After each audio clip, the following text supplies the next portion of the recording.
the D1 Council is proposing a move from a 45-day transfer portal window for college football and basketball as well to 30 days. Now, it's unclear what this would look like exactly, but right now you have a 30-day window after the season ends to jump in the portal. You have a 15-day window in the springtime to jump in the portal. So what I'm assuming would happen here, again, it's unclear. We'll see how this whole thing shakes out, but I'm assuming the idea would be that you go 15 days in the fall, 15 days in the spring.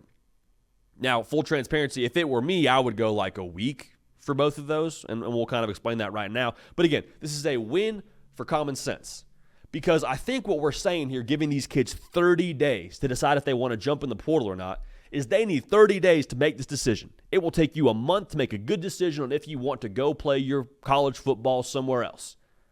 And like outside of extenuating circumstances, which in my mind is your head coach leaving or your position coach leaving, and if your head coach leaves, you get 30 extra days to jump in the portal. I mean, we saw that in like a very extreme fashion last season with the Saban retirement and the ripple effect from that.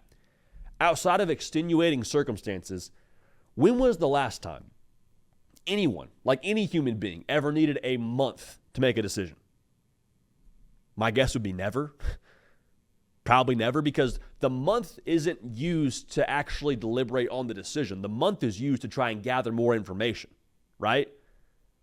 What's actually happening here, though, is people are taking that month and using it to leverage themselves and grab more NIL dollars and say, well, hey, I could get more money at X, Y, and Z school. Might jump in the portal. I know that I got a deal somewhere else. Can y'all match that?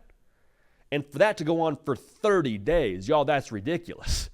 It's ridiculous. It's not helping anyone.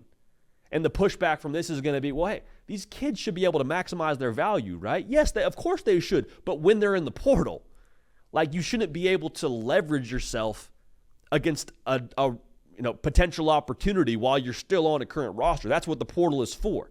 And I get it all goes, there's tampering and all that. I understand that. But I'm just saying, the fact that you are hopefully shortening this window for guys to be able to jump in the portal, I think that's just gonna promote more clean breaks, if you will.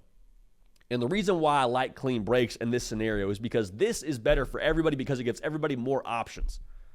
Because if you are taking 30 days to decide on if you're going to jump in the portal or not, well, then when you do jump in the portal on that 29th day, we as a staff may have missed out on finding the best replacement for you.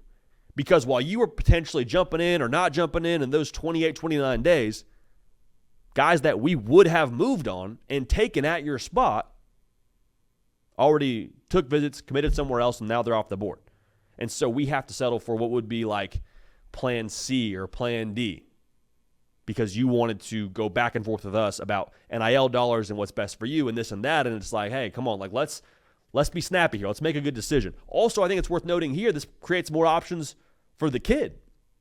And like, I am as pro player as it gets. I am as pro players have options as it gets. And you jumping in the portal and communicating with your staff on a timely basis allows you to know where you can go, allows you to know where you stand with different schools.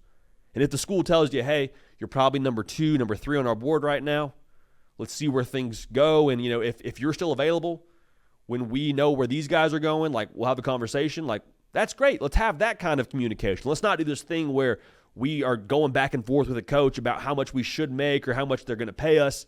And then it comes time for us to make a decision. And actually that school that we wanted to go to, that we were thinking about going to, well, they actually already made their decision on another individual. They already took that player, and now you don't even have a chance to go there. And you missed out on potentially a better fit, and now you're just looking for NIL dollars. I don't think that's best for the kid. So more options for the school, for their replacement, more options for the kid to know where they're going to go. I think overall that's a good thing. I would say this too. This is one more thought on this. Again, I'm assuming that the spring transfer portal, based on this going from 45 days to 30 days, probably still stays at that 15-day mark. I don't know that. I hope I'm wrong on that. But I don't know what the future of spring football is if we're keeping the transfer portal spring window the way that it is as well.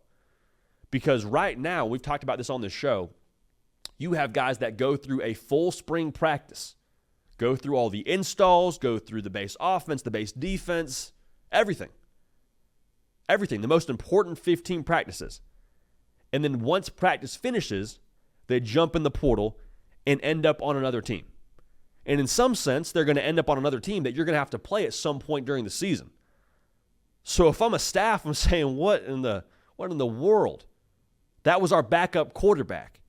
And guess what that backup quarterback's going to do? He's going to go hand deliver all the installs to that defensive coordinator and say, hey, this is what they're doing. Here's how to stop it. And guess what? That's legal. There's nothing against the rules in doing that.